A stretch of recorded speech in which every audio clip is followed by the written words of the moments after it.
you'll spend eternity. For the believer, it's how you'll spend eternity. The decisions you make today determine where and how you will spend eternity. You will not be judged on what you did.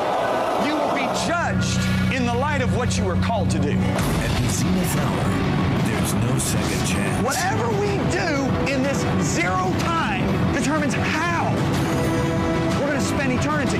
Life is but a vapor. If you really want to know the truth, every one of us are going to touch people's lives if we just do what we're called to do. This 12-part series will challenge you to confront your motives, making your life count from this moment on as you face your own eternity with great confidence on Judgment Day.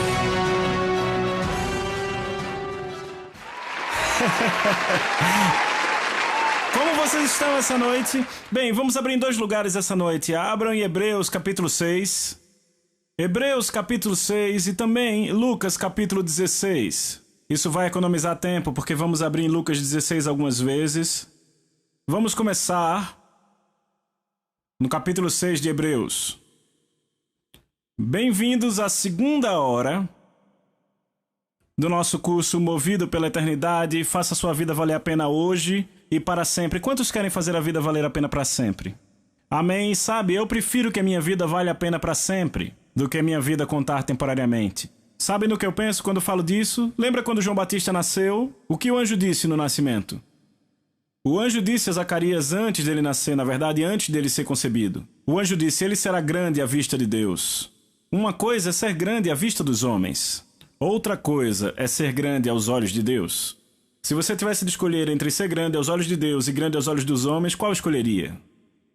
Vocês entenderam? É isso que eu escolheria, amém? E é sobre isso que esse curso fala. Agora, as próximas 4 horas ou aulas irão focar especificamente nas verdades reveladas na nossa alegoria nos capítulos 2 e 3 do julgamento de independente, enfraquecido, enganado e vida dupla. É o julgamento dos incrédulos. Então, nas 7 aulas restantes, ou 2/3 do livro, eu acho que é isso, um pouco menos, vamos focar no julgamento dos crentes. Bem, na nossa alegoria, Jalen representa Jesus Cristo. O Rei Pai representa o Todo-Poderoso Pai Deus e Dagon representa Satanás. Endel é a vida de um indivíduo na Terra. Afabel é a cidade celeste de Deus. E a terra abandonada de Lone representa o Lago de Fogo, onde todo indivíduo sem a graça salvadora de Jesus vai passar a eternidade. Estão acompanhando? Então vamos para Hebreus capítulo 6. Capítulo 6, por favor. Hebreus capítulo 6. E eu vou ler a partir do primeiro versículo. Paulo escreve dessa forma, deixando de lado a discussão de princípios elementares. Repitam, elementares. Princípios elementares de Cristo, vamos continuar para a perfeição ou maturidade, não lançando de novo o alicerce, repitam, alicerce, do arrependimento de obras mortas e da fé em Deus, da doutrina de batismos, da imposição de mãos, da ressurreição dos mortos e do juízo eterno. Repitam comigo, julgamento eterno. Eu vou ler para vocês na amplificada e ela diz, não vamos mais uma vez lançar o alicerce do julgamento eterno e punição. Estes são assuntos que vocês deveriam estar completamente cientes há muito, muito tempo. Vocês ouviram? Vocês já notaram que Paulo, o apóstolo nas Escrituras, diz que uma das doutrinas elementares ou fundamentais de Cristo é o quê? Julgamentos e punições eternas, certo? Vocês estão entendendo? Então vamos falar de elementar ou fundamental. O dicionário diz que elementar significa o seguinte, constituinte do básico, essencial ou parte fundamental. Então, como entendemos o elementar? Basta ver o ensino básico. O que recebemos no ensino básico?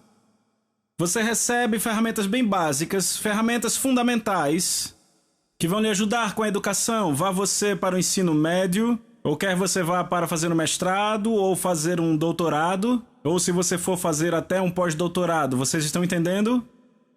No elementar estão as ferramentas básicas para caminhar. Você pode imaginar construir a sua educação sem ter o conhecimento primário do ensino básico?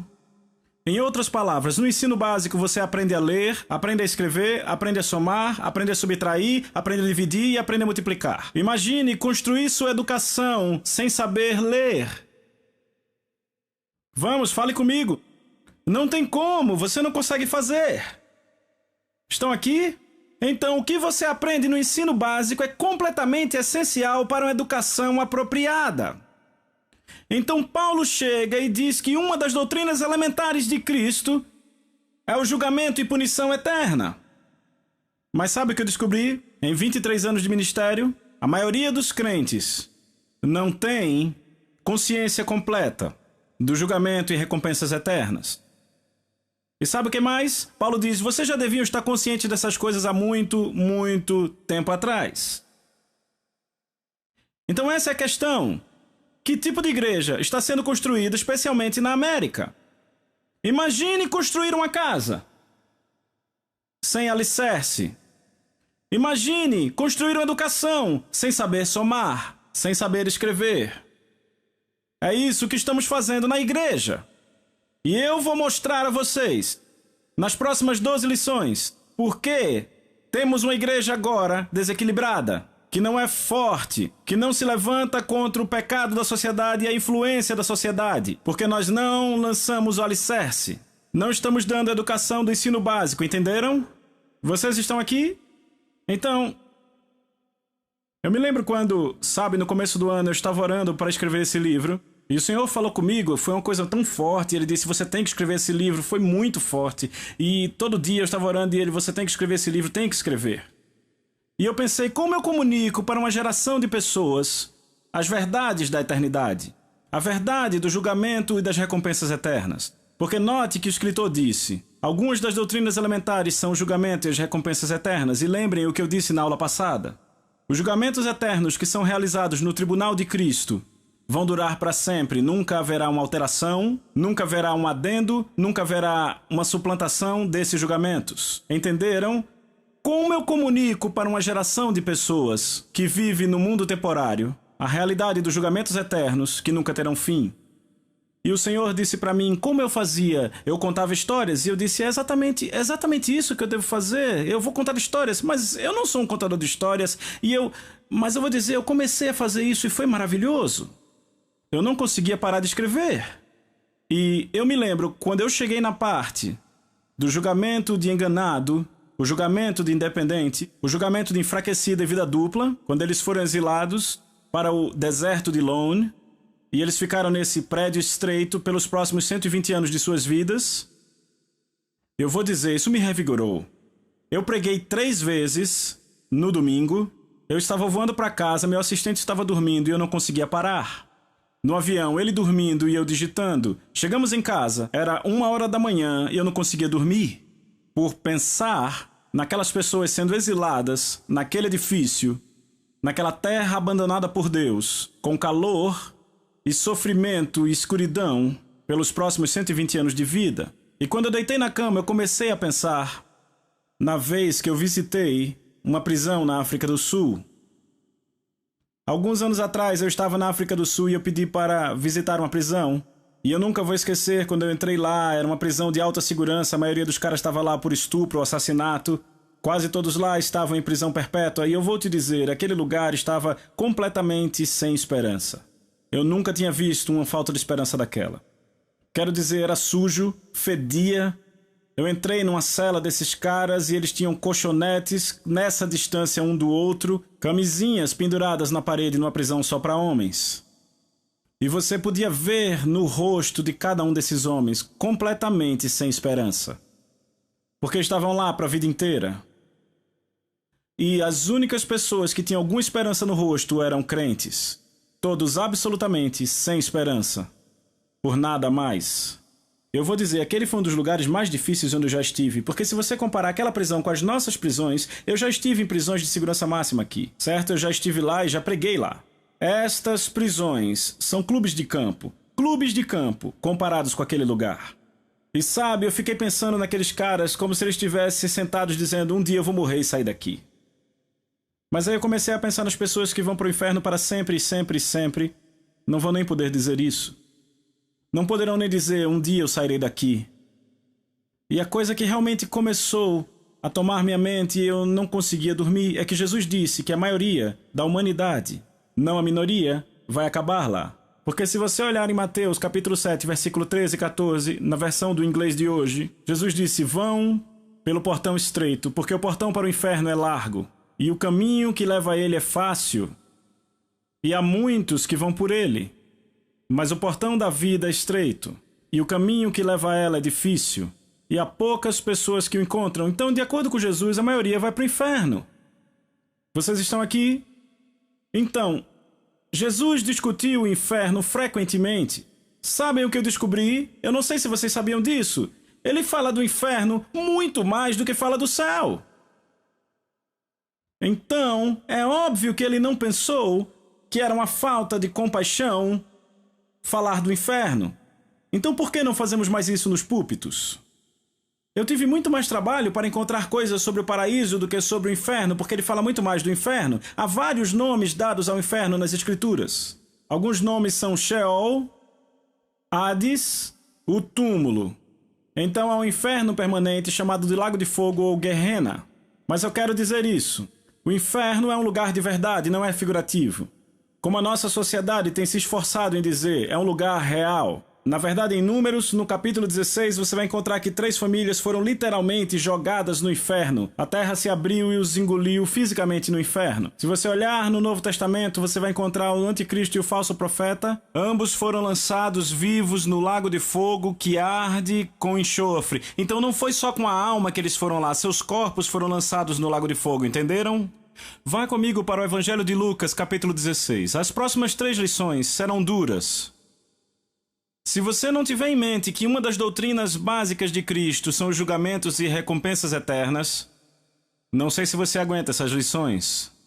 Você vai se perguntar por que eu estou ouvindo isso, porque é um alicerce, e depois eu vou te explicar por que você precisa desse alicerce. E eu vou te mostrar na palavra por quê. Você pode dizer amém?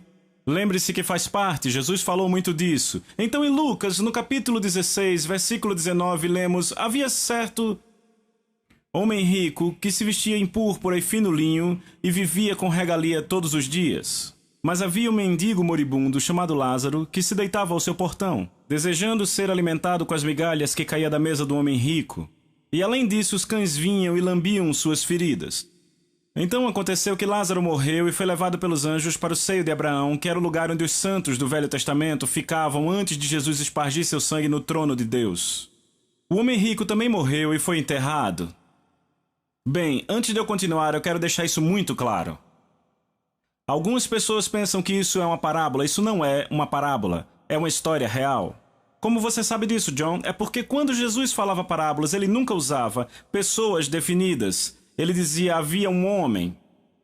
Mas nesse caso, ele fala de um certo homem rico e ele também dá o nome a Lázaro. Você nunca vai encontrar Jesus dando nome a pessoas em suas parábolas, entenderam? Você também pode notar que ele cita Abraão pelo nome, a pessoa de Abraão que conhecemos por nome nessa história. Então isso não é uma parábola. Jesus está falando de um acontecimento real, que ele viu. Versículo 23. E estando em tormentos, certo? Então, na linguagem atual seria em grande dor, estando em tormento ou em grande dor, no Hades, que é o inferno, ele levantou seus olhos e viu Abraão ao longe, e Lázaro no seu seio. Então ele clamou, Pai Abraão, tenha misericórdia de mim e envie Lázaro, para que ele ponha a ponta do seu dedo na água e coloque em minha língua, pois eu estou atormentado neste fogo. Então ele estava atormentado. Outras versões dizem que estava em grande dor, agonia ou desespero. Mas eu quero que você note que ele reconheceu Abraão e Lázaro, e eles o reconheceram. Viram isso? Ele pôde olhar no seio de Abraão a uma grande distância, e ele pôde reconhecer Abraão e reconheceu Lázaro, aquele mendigo que ele não prestava muita atenção. Ele os reconheceu e eles o reconheceram. Sabe o que isso me diz? Que as pessoas serão bem humanas no inferno. E bem reconhecíveis. Estão acompanhando? Eles ainda terão capacidade de raciocinar. Ainda terão emoções, ainda terão vontades, ainda terão atributos físicos, porque ele pôde ser reconhecido por Abraão. Entenderam? Ainda terão os sentidos, porque esse homem pôde ver, ouvir e sentir a dor. Ele estava sedento, não é verdade? Eles terão os sentidos. Poderão tocar, poderão cheirar, poderão sentir, poderão provar, poderão ouvir, poderão ver. Eles terão algum tipo de carne, porque ele queria a sua língua aliviada, não é verdade? Porque sabemos que os vermes comem a carne sem parar, mas eles terão algum tipo de carne. Em Mateus 10, 28, Jesus disse que tanto alma quanto corpo serão destruídos eternamente no inferno. Então ele não diz que só a alma é destruída, ele diz o corpo e a alma, destruídos no inferno eternamente. Note também que o homem rico estava implorando por misericórdia, viram? O inferno é um lugar sem escape, para sempre, nunca haverá uma saída. Ninguém virá do lado de fora para trazer conforto, embora muito se espere isso. E isso fará com que nunca se pare de buscar alívio.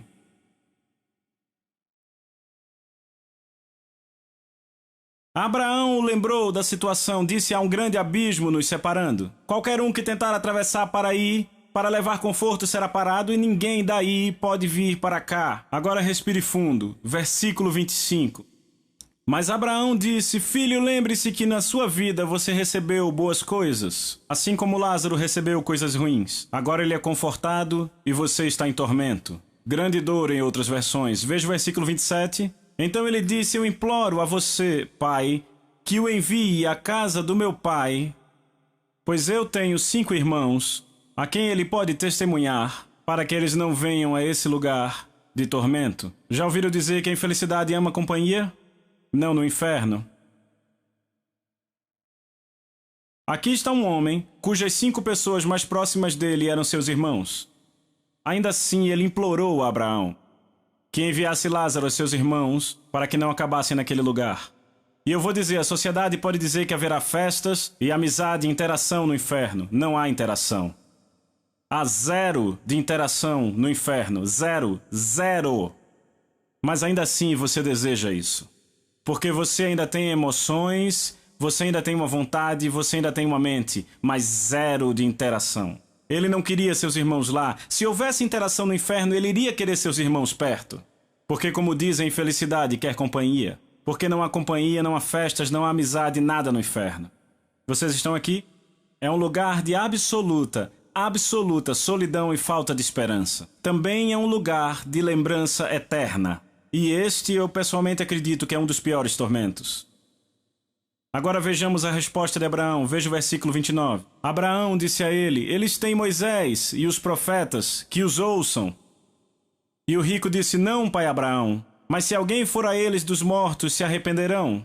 Mas Abraão disse a ele: se eles não ouviram Moisés e os profetas, também não serão persuadidos se alguém levantar dos mortos. Há uma verdade absolutamente poderosa nisso, e é esta: experiências extraordinárias ou experiências sobrenaturais não é o que é necessário para as pessoas se converterem a Jesus e obedecerem a Deus. Experiências extraordinárias não são poderosas o suficiente para tirar pessoas do inferno, só a palavra de Deus. Eu lembro quando eu era jovem, eu me lembro do meu pai me levar no cinema ver os 10 Mandamentos com Charlton Heston.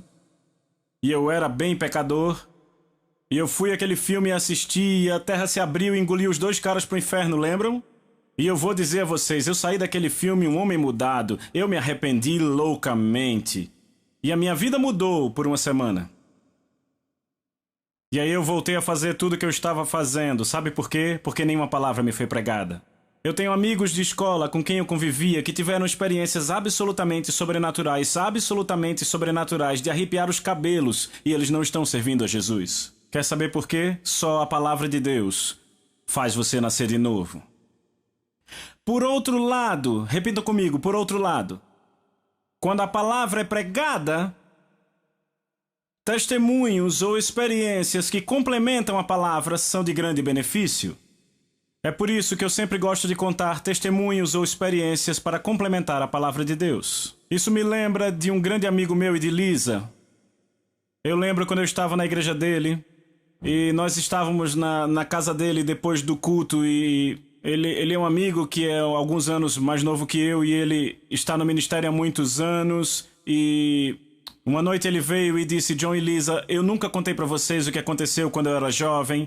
Eu caí numa vala de construção. Isso foi no Caribe. E ele disse, estava na época de chuvas e a vala estava cheia de água. Meu irmão sabia nadar e eu não sabia. Então eu caí. E quando eu caí, eu não conseguia sair com aqueles muros cheios de lama. E meu irmão não conseguiu me tirar, então ele correu para pedir ajuda. E quando a ajuda finalmente chegou, ele já estava morto há 30 minutos. Mas ainda tentaram reanimá-lo.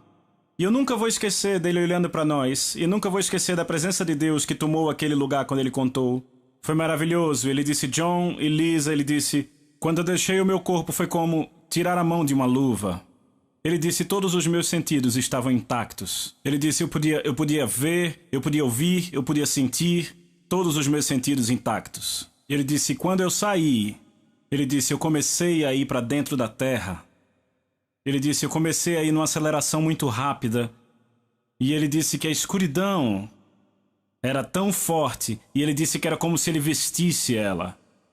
Ele disse, se eu tivesse colocado a minha mão em frente ao meu rosto e feito isso, eu não veria nada. Ele disse, eu nunca vi uma escuridão tão forte. Ele disse que o medo era indescritível. Ele disse, eu não vejo uma forma de descrever o medo que eu estava sentindo, porque não há forma natural de descrever. Ele disse, eu achava que o medo não podia ficar pior, mas à medida que eu ia mais fundo, o medo piorava. E ele disse, eu comecei a gritar, eu me ouvia gritando. Por que está acontecendo isso comigo? Eu sou um cristão. E ele disse, John, minha mãe e meu pai eram nascidos de novo, mas eu estava mais ou menos. Ele disse, eu realmente não era crente. Ele disse, mas eu sentia que era cristão. E ele disse, eu estava indo naquela escuridão e eu ouvia os gritos. E sabe, existe um tipo de grito, mas existe outro tipo de grito. E esse outro tipo de grito é o que faz o sangue nas suas veias gelar. Ele disse, eram esses gritos que eu via. E ele disse, eu cheguei na entrada do que ele disse, eu sabia que era o inferno, eu sabia. E ele disse, um ser com escamas me agarrou. E ele disse, eu comecei a lutar com aquilo. E ele disse, de repente, uma voz falou e disse, deixe-o ir. E o ser disse, não, ele é meu. E a voz falou e disse, deixa ele ir, ele é meu. E ele disse, o ser me deixou ir, eu acordei. E eu estava mordendo o polegar do doutor que estava tentando me ressuscitar. E ele disse, minha mãe e meu pai estavam orando, e isso era o que oravam. Deus, se você nos der nosso filho de volta à vida, daremos ele a você para sempre. E hoje esse homem é um ministro do Senhor. Esse é o inferno. É um lugar real, e há pessoas que já foram lá. Lázaro e esse homem rico experienciou o inferno, e Lázaro e Abraão puderam vê-lo. Estão acompanhando? Agora, a experiência que meu amigo teve, a experiência desse homem rico, era um inferno temporário, repitam, temporário, que se chama Hades, certo? Hades é o inferno de retenção temporária, antes do trono do julgamento. Ele não é o inferno final. O inferno final nós vamos achar no livro de Apocalipse. Vá para Apocalipse capítulo 20. Então, nas Escrituras, se você quiser anotar, Hades ou a cova, na Bíblia, se refere ao inferno temporário. Gehenna ou lago de fogo se refere ao inferno permanente. E eu vou mostrar a vocês em Apocalipse capítulo 20, versículo 11. Vi um grande trono branco, falaremos disso depois, e aquele que nele se assenta, de cuja presença fugiram a terra e o céu. E não se achou lugar para eles, vi também os mortos, os grandes e pequenos, postos diante do trono, então se abriram livros, e ainda outro livro, e o livro da vida foi aberto. E os mortos foram julgados segundo as suas obras, conforme o que se achava escrito nos livros. Deu o mar os mortos que nele estavam. A morte e o Hades entregaram os mortos, é um inferno temporário. A morte e o Hades vêm, entregaram os mortos que neles havia e foram julgados, um por um, segundo suas obras. Então a morte e o Hades foram lançados no lago de fogo. Então o próprio inferno temporário será lançado no lago de fogo, entendem? Esta é a segunda morte. E se alguém não foi achado inscrito no livro da vida, esse foi lançado para dentro do lago de fogo. E a Bíblia é muito clara que as pessoas serão atormentadas dia e noite para todo sempre. Certo? Algumas pessoas pensam que isso vai parar, mas a Bíblia diz que não, claramente. Há uma mulher que é uma amiga muito próxima a mim e de Lisa. Ela é da terceira geração de ministros. Eu quero falar da avó dela, Efrosine. Efrosine era uma jovem grega e ela nasceu com desejo, mas sem Deus. E toda vez que ela falava de Deus com amigos e família, era tratada com escárnio e ela acabou enfrentando perseguição. E ela não era crente, ela só queria saber de Deus, sabia que existia um, mas não conhecia. Então um dia ela estava na praça da cidade participando de uma dança típica lá na Grécia e ela ouviu uma voz audível. E a voz audível disse a ela: busque a dança eterna. Quando Efrosine ouviu aquilo, ela começou a falar com os amigos: você ouviu essa voz? Ninguém sabia do que ela estava falando. Então ela deixou a dança e começou a correr para casa. E indo para casa, um grande fardo começou a pesar nela. Um grande fardo, e ela sentia como se carregando uma mochila. Ela entrou correndo em casa, foi para o seu quarto, e quando ela entrou no quarto, caiu no chão, começou a chorar, e ela ouviu aquela voz de novo. Quem era? Ela não tinha ideia de quem era. Do nada, o seu quarto desapareceu, e ela viu ela mesma no Gólgota. E lá estava Jesus pendurado na cruz, o sangue pingando dele.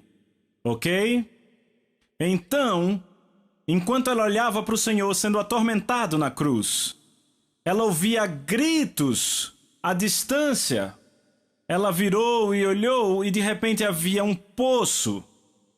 E dentro desse poço, um oceano de fogo. E ela vê e ouve multidões de pessoas amaldiçoando a Deus e gritando implacavelmente naquele fogo. De repente, uma mão pegou-a pela cabeça e começou a empurrar ela naquele poço. E dizia: este é o seu lugar. Estão acompanhando? Ela começou a gritar. Então a mão soltou ela. Então ela ouviu outra vez a voz dizendo: mas ele fez isto por você, para que você não tenha que ir para lá. Ela imediatamente aceitou o sacrifício de Jesus e aceitou Jesus como seu Salvador. E depois de ter feito isso, o Senhor apareceu a ela. E o Senhor disse: eu vou te levar ao paraíso. A levou ao paraíso e ela fala como ela conseguia se comunicar com Jesus através do pensamento.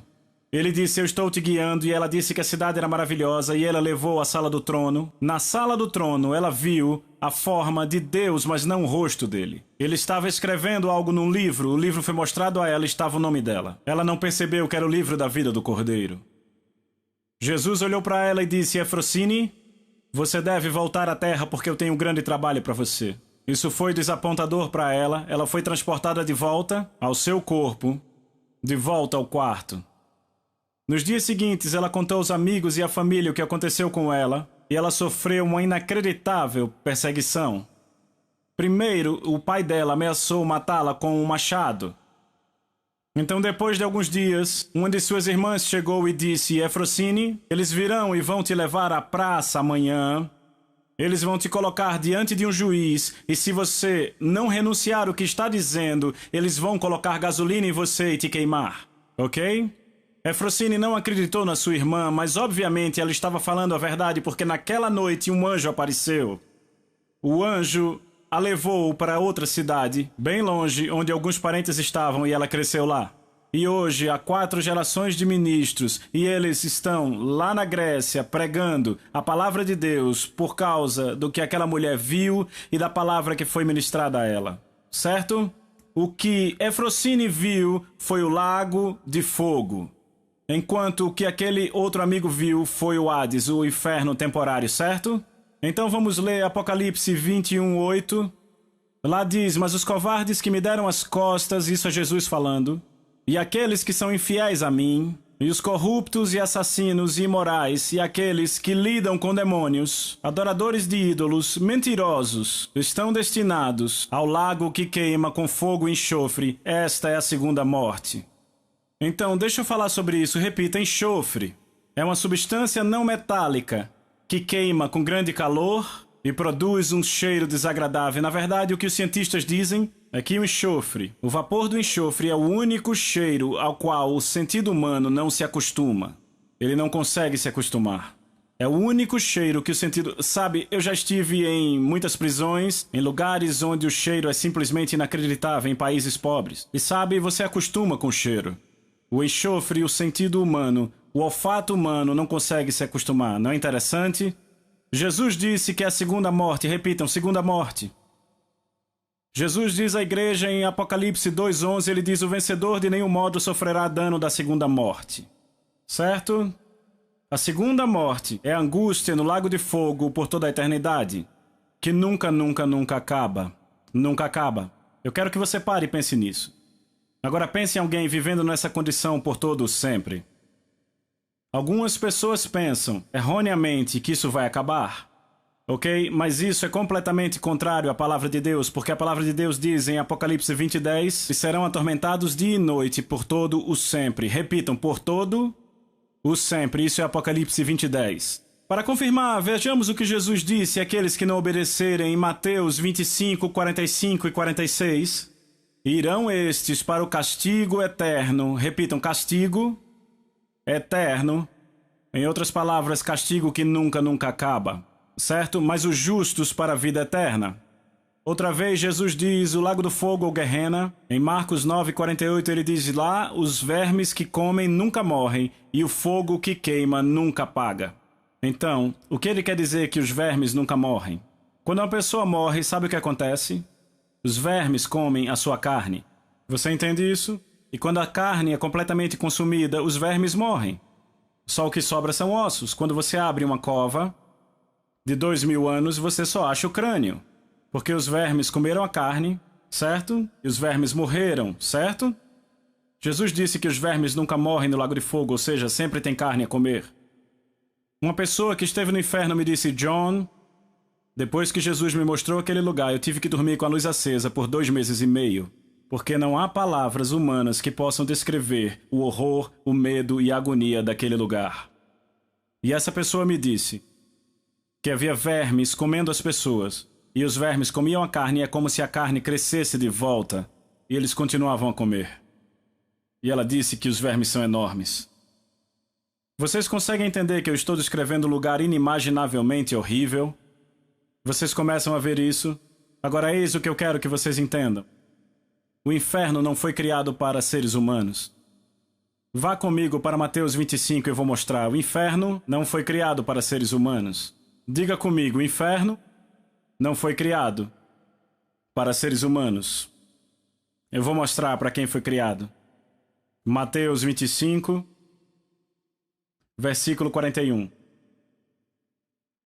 Então o rei dirá também aos que estiverem à sua esquerda, apartai-vos de mim, malditos, para o fogo eterno, preparado para o diabo e seus anjos.